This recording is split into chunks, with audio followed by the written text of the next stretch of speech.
Thank you.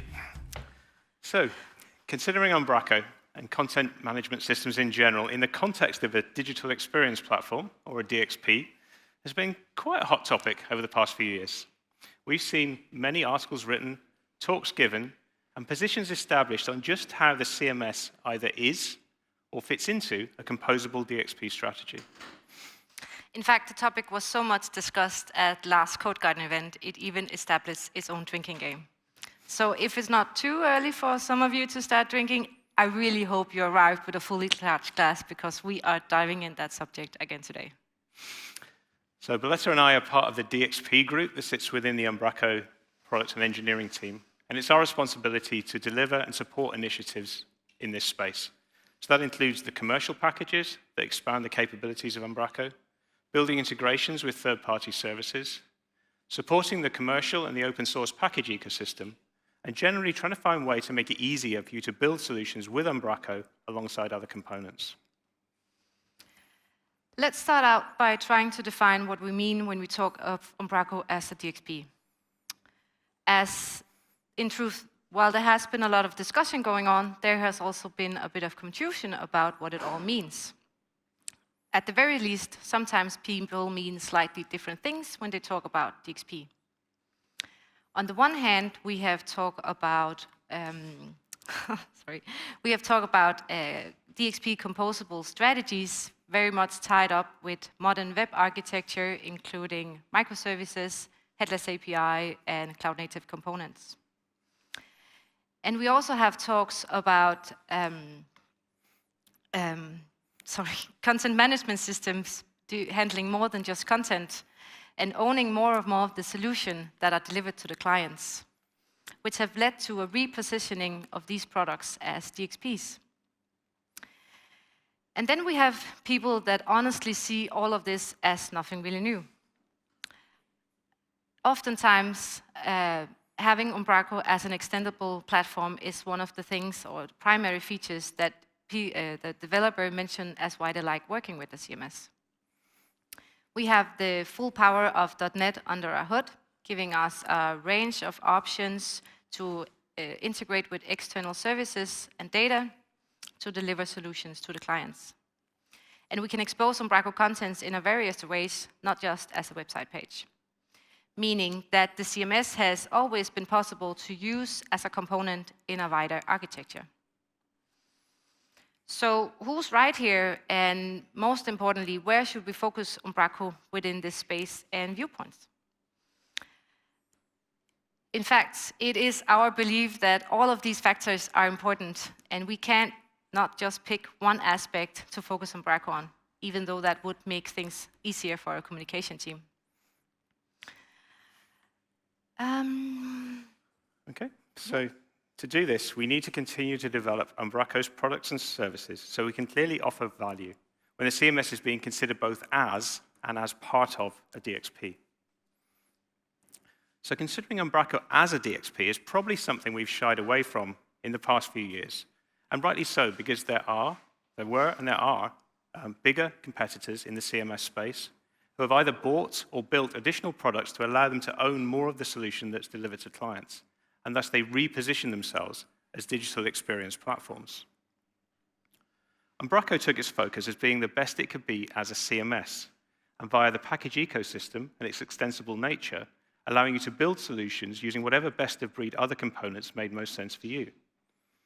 And that focus hasn't changed, but it's fair to say that in recent years, some of those options available to better-funded competitors are at least to an extent available to Umbraco now. And you've seen that over the past year in the form of the acquisitions that have expanded Umbraco's capabilities into commerce, editorial workflow, and custom data solutions.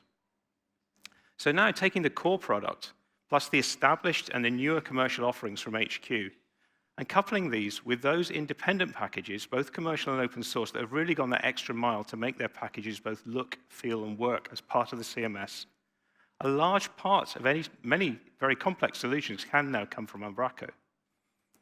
So I would argue it is now valid to consider Umbraco in that original product suite sense of the DXP term, particularly when you consider it with this combination of what you can available from HQ and what's available via the community. So the industry is starting to use the term platform DXP for this meaning. We heard this earlier from Philip, and it is slightly awkward standing here talking about a platform, digital experience platform. But it's not just developers that know naming things is hard. But I think the reason this industry is starting to use this term is in order to distinguish it when we consider Umbraco or a CMS as part of a DXP. And this is where the CMS is being used for content management, and APIs make available the content to a consuming application that's responsible for delivery. Oftentimes, the consuming application will bring in data from other sources, composing that into a combined user interface. And that composition may be the consuming application itself, or it might be some orchestration layer that, again, is another part of the technical stack. So in contrast to the platform DXP, or the product suite, here we have a true composable DXP, or CDXP. And there are hybrid options too. These aren't two architectures that always sit separately. You can, for example, want to make what I call a kind of island of rich functionality, like a mini single-page application that sits within a traditional server-side rendered website. Or perhaps you have a need to expose some data to another channel that's more than just your main website. So with both of these types of DXP, or a hybrid, content management is common. So anything we can do that enhances the editorial interface, and in particular makes integrations available in the back office itself, will be a win for all. But when it comes to the true composable DXP, the capabilities of page rendering from Umbraco aren't so important. And what is important is making available that data via well-designed, performant APIs. With our definition of terms out of the way, we would like to introduce you to some of the things we worked on over the past year and what we look to do in the months to come.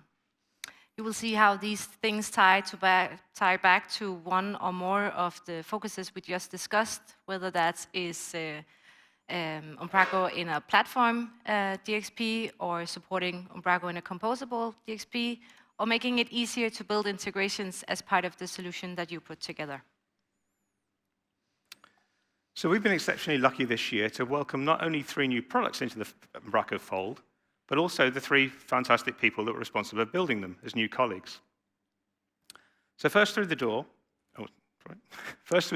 in the autumn of last year was Umbraco, sorry, it wasn't Umbraco Workflow, it was Plumber, which is a content approval workflow that you can use to define the content process that makes most sense for your business. We've rebranded Plumber now as Umbraco Workflow. We've released versions for Umbracos 10, 11, and shortly 12, and we continue to enhance it with new features. And Nathan Wolf, sitting just there, who was the developer of Plumber, is now the lead developer on Umbraco Workflow. And he's doing a talk tomorrow, so if you think this might be something that makes sense for your business, please be sure to check out his talk on Friday morning covering this topic. Earlier this year, a second acquisition was agreed upon with the company of Outfield Digital, founded and run by Matt and Lucy Brailsford, along with their 2 amazing products, Vendor and Construct. Both acquisitions have been very well received within the community, and the products are just excellent fits together with Umbraco, expanding the type of projects that Umbraco is a suitable platform for. You can expect to see Construct from Umbraco as Umbraco UI Builder, and Matt did a talk this morning where he focused on the e-commerce product Vendor, discussing its features and our further plans to develop it under the name of Umbraco Commerce. As well as continuing to develop the products from a software perspective, there has been a lot of things going on behind the scenes in making sure that the synergies fits together from the products and from Umbraco HQ. So we talked about first and second line support? Yes. Amazing a job these individuals did creating the product and supporting along with the businesses around them. We can now make sure that potential customers no longer lead to a concern about relying on a smaller operation for a key part of the solution. First and second line support has been trained in the product and are ready to field customers' queries, meaning that we can offer the full weight of Umbraco support behind the products. The documentation is being folded into the core platform, so there's only one consistent destination of information, And even though Matt and Nathan remain the primary developer on each of their product, they are now part of a larger team, DXP team, and plans for further team expansions to support development efforts. Okay, so within a composable DXP architecture, as we talked earlier, or in creating a means of managing content for something other than a traditional server-side rendered website, Umbraco is used in a headless context. And this is something that's been supported for several years now via our product Hardcore, which is offered as a software as a service solution. And this consists of Umbraco as a hosted CMS and a content delivery platform that consists of REST APIs, GraphQL, and a content delivery network to performantly make that content available to your consuming application. And as if you saw the package awards last night, there's some amazing products being built on top of Umbraco Hardcore. But sometimes, though, it's not necessarily a viable solution for a particular project. It could be you need more control than is available in a software as a service solution. Or it could be you're trying to build one of these hybrid setups where you need a combination of normal page rendering and headless techniques. Because of that, a big focus of Umbraco 12, as you've no doubt already heard, is that one of the main features introduced being a native REST API within the product itself, known as the Content Delivery API. Now, I know many of you have had a chance to hear about this before. I think Elitza had a full house in here yesterday. So if you did see that, you've already learned all about it. And if not, that's definitely one worth checking out on the recording if you can. But this is something we also introduced in Umbraco Forms last year. So you can use a headless technique to retrieve form definitions or post form entries, either via an AJAX request or some other headless method. And one of the first features we plan to introduce in Umbraco Commerce will be a new a comprehensive set of headless APIs. And we've taken care to align these APIs, not only across CMS, Forms, and Commerce, but also the upcoming REST API, the new version from Hardcore. And the idea being, of course, that if you're working on multiple projects or products from Umbraco, whether you're working on multiple projects, some using Hardcore and some using a hosted CMS, or you're working on a migration between these platforms, we want to make it as familiar and consistent as possible when you're working with these APIs. If you were here at the Codegarden last year, you may have heard a talk from my good colleague Adrian introducing the integrations that we started to provide from HQ for working with Umbraco and various third-party services. And even if not, if you've been following the Umbraco blog, you will have seen relatively frequently details about integrations that we built and released. And we think it's worth just reiterating why we're doing this. Many online solutions of any complexity requires more than just content. And systems are tied together with others in the exchange of information through integrations. So given that, the more integrations we build, particularly when speaking with solution partners about the specific service they are working with, the more we hope to be able to provide something that out of the box helps you build your integrated Umbraco solutions. In some cases, with well-known services like HubSpot and Zapier, it's good, or just great, to have an integration from Umbraco listed on their marketplace and lists of integrations supported. Finally, we are open sourcing all the integrations. So if you either need to tweak the use case or do something similar with a competitor service, you will have a starting point and some reference code to work with. And overall, the aim is to make Umbraco better through integrations, saving you time, and provide some additional functionality for implementing your solutions. So since last year, we've added several further integrations. To pick out a few, for example, we now have an integration with a digital asset management system, a Primo, made available as a media picker through the back office. We've also integrated with the search service Algolia, allowing you to get your Umbraco content indexed with Algolia and then use that on the front end of your website. And we've seen a partner of ours, Raffle, build a similar integration with their search service as well. And we also support the existing integrations and really appreciate taking your feedback and improving those where we can. For example, this year, for most of the integrations, we've now rolled out the ability to self-set up the authorization services. So you now have a choice of either using the Umbraco provided one for quicker setup, or if you prefer, you can take full control of the hosting and setup of this yourself. A new thing we released this year was Umbraco Marketplace. Sorry. A new website. You've all seen it, right? Yeah. Well, we released the Umbraco Marketplace, a new website for searching for, reviewing, and understanding Umbraco packages. And Umbraco packages, these consist of extensions to the CMS, so expanding the product through new features, and then integrations with third-party services. We created Umbraco Marketplace partly out of technical reasons. It was built on a quite old version of Umbraco, and really there were getting very few people at HQ that knew the necessary incantations to keep it running, let alone work with it and add new features.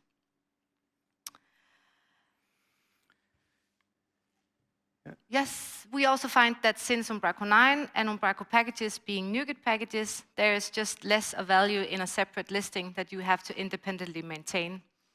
There is, for example, no zip file in Umbraco packages now, so there's no need for a place to upload these two. So if there's any current or potential package authors in the audience who haven't yet listed their package on the Umbraco Marketplace, I'll just take you through the process. We try to make it as easy as possible so you're doing the things that you will have to do anyway, but if you want to, you still have the ability to take control and augment your listing with screenshots and videos and things like that. So the first step is to tag your package, which you can most easily do by adding it to your CS project file, which is then going to be added to your NuGet package and made available via the NuGet website and NuGet API. We then have a scheduled process that searches NuGet for packages that match this tag, which, just to be explicit, is Umbraco-marketplace. We search for ones that match the tag and also have either a direct or a transitive dependency on Umbraco 8 or above. For those that we find, we import into our own database, and we then make that data available via an API, which we then use for rendering on the website. So from NuGet, though, we can't get all the information you might want to show on your listing on the marketplace. We can get the metadata, the package ID, and the versions, and some content like the icon, description, and README file. But if you want to add more to your listing, you have to enable a second step. And the way this works is that each NuGet package can have a project website or project URL defined. And again, this is something you add to your CS project file as a developer, and it's made available within the NuGet package and the NuGet API. And because you've added that as the package developer, we can know that you own the content on that URL that you're pointing to. And so we look for a particular file, JSON file or Markdown file, within the folder defined by that project URL, or within the default branch of your GitHub repository, if that's what you've chosen to link to. And the file looks like something what you see on the slide. And you can see you can add additional information, such as more details about the author, the category that it fits in within the marketplace, and additional URLs, descriptions, and media that we can then display. The full details of listing the packages on the marketplace can be found in the new DXP space on the Umbraco documentation site. And there's also a link from the footer on the marketplace itself. Since release, we have been steadily improving the site. We made some infrastructure updates to improve performance via distributed caching and a search engine.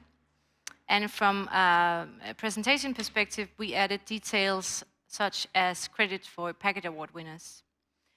We also integrated data collected via CMS telemetry for Umbraco installation that has this feature and have enabled it. Amongst other details, we collect information about what packages have been installed, and we then use this measure of most active installs as a means of ordering packages by popularity.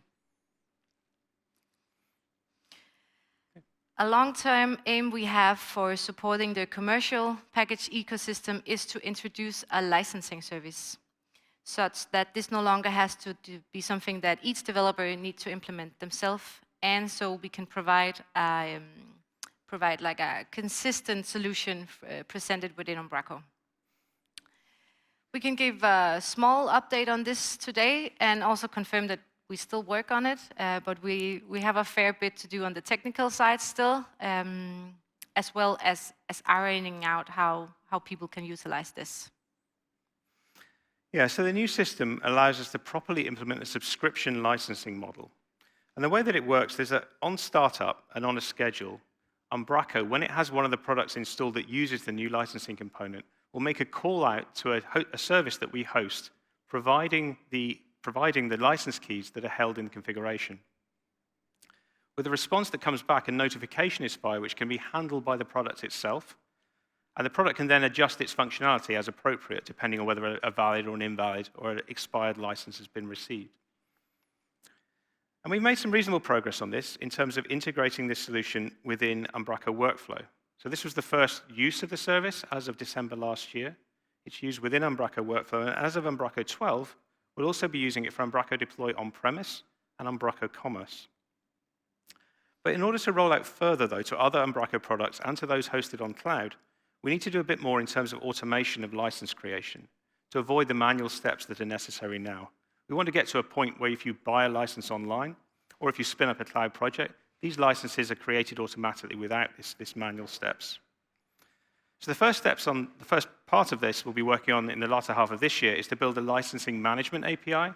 So as well as the license validation service we have another API that allows you to create and extend licenses that other systems in the future can then talk to.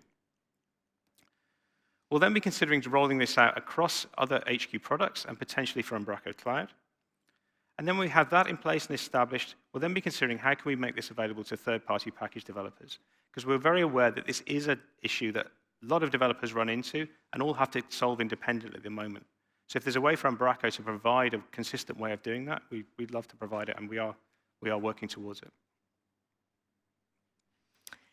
The last topic we would like to discuss today is something new and something we would like to get your feedback on, either in your immediate thoughts over the next days or in the weeks to come when you have time to check it out. What we're looking to do here is try to make it easier for you to build integrations with third-party services from within Umbraco. As we discussed, it's a rare website build of any complexity that doesn't require some form of information or functionality from another service. And when you have to build this, currently, we could consider there to be two extremes of how you go about it. Yeah, so on the one hand, of course, you could just do this yourself with custom integration code. You get an HTTP client, details of the API you're working with, you can just roll up your sleeves and start coding. You'll have full control, but of course, you will have to do all the work yourselves. And at the other extreme, maybe you can make use of a package that exists already to provide the functionality you need, perhaps one of the ones that we've built at HQ. And if you can find one that matches the service you're interested in and matches the use case that you need, then clearly we'd expect that would save you a lot of time. And even if you can't find an exact match, perhaps you have a slightly different use case, or maybe you're doing a similar thing with a competitor service, the fact that most of these integrations, including all the HQ ones, are open source, means you've got something to start from and use as a basis for your work. And by doing that, we can push left a little bit on this scale of effort and control. But one thing we've discovered in building integrations is that many of these services require a similar, but unfortunately not always identical, process of authentication and authorization, some form of OAuth flow. And coding up these flows is reasonably well established, but it does require a bit of effort, and it's normally the sort of thing you would need to give to a fairly senior developer. So for example, you have to redirect off to the service to allow the administrator to log in and authorize. You'll receive back an authorization code that you need to exchange for an access token, store that securely, and then provide it in subsequent requests to the API. You'll have to handle serialization and deserialization of requests and responses. And also, in time, the access token will expire, and you need a way to seamlessly exchange that for a new one via a refresh token that you've saved earlier in the process. So what we thought was, would it be possible if we could create a package that could handle all this via best practices and make it extensible to work with different services via configuration or other extension points? We'd want to make it open source so that we can support and maintain it, but also so we can accept updates from people using it with particular services, allowing them to share the configuration necessary to work with that service so that other people who use the same one can benefit from it. So we worked iteratively on this, implementing it for one provider, and then we moved on to the second, finding out what's different, and then adding extension points and configuration to allow it to work across both. And I'm pleased to say it seems to be working out fairly well. We've now tested this out on more than 25 different SaaS services. And because it's working on all of those, we can be fairly confident that the process will generalize onto others. So the way it would work is you would create an app with the third-party service. And from here, you'll get things like the client ID and the client secret that we'll need to put in our configuration. You can then install the package from NuGet. It's called Umbraco Authorized Services. And then you apply the configuration to your Umbraco installation. And it looks something like what you see on the slide, which is the configuration we have for the GitHub API. So you can see, as well as providing things like the client ID and the client secret, we also need to configure various hosts and paths and just other options that define how the auth process works for GitHub as compared to the defaults for other services. You also provide the permissions you need in the form of scopes. And finally, there's a sample GET request we can use so the administrator in the back office is able to check that everything's configured and working correctly. So via the back office, you'll see a new area within the settings section that lists all the configured services you have. And for each one, you can click into it and then go off to the third-party service in order to log in and agree to the permissions that are necessary. And then behind the scenes, an access token will be generated and saved in a local database table. And so from there, you can then start using the API. And it's a single interface, I-authorized service caller, that has various methods and extension methods on it to allow you to make requests to APIs using various HTTP verbs. And you provide as a parameter the alias of the service you're working with that matches with what you have in configuration, and the path to the specific API endpoint you're interested in. And then also there are type parameters for the request and response models that your responses and requests will be deserialized and serialized into. So overall, the aim is to try and provide as simple as possible an API we can, where the package handles the kind of plumbing code associated with authentication and authorization, and you're left to work with the API to implement the specific business logic you need. So as I say, this is something new, and we'd really love your feedback on it. Does it seem like a good idea? Does it work in the real world? Does it work with the particular services that you're interested in using it with? And if it does, we'd love to hear about it. As I say, ideally via a PR to our documentation, so we can share the specific configuration we need for that service with others that might want to use it. And if it doesn't work, well, we'd still like to hear, because it could be there are just some more subtle differences between different services that we need to anticipate, provide additional configuration or other extension points.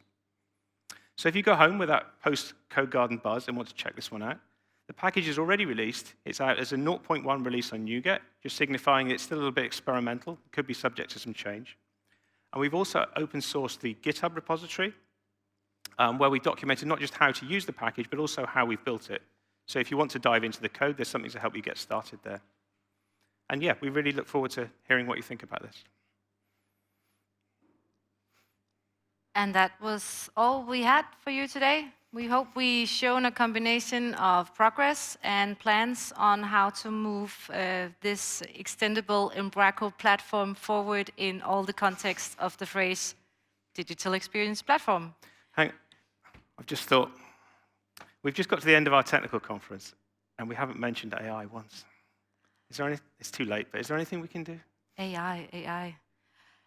I played around with an integration between Umbraco and ChatGPT the other day. Okay. Yeah, and one of the things I asked ChatGPT to do was to make a DXP joke. Would you like to hear that? Yeah. All right. Okay. Well then, knock knock. Who's there? DXP. DXP who? Expect to have an incredible experience with Umbraco. Thank you.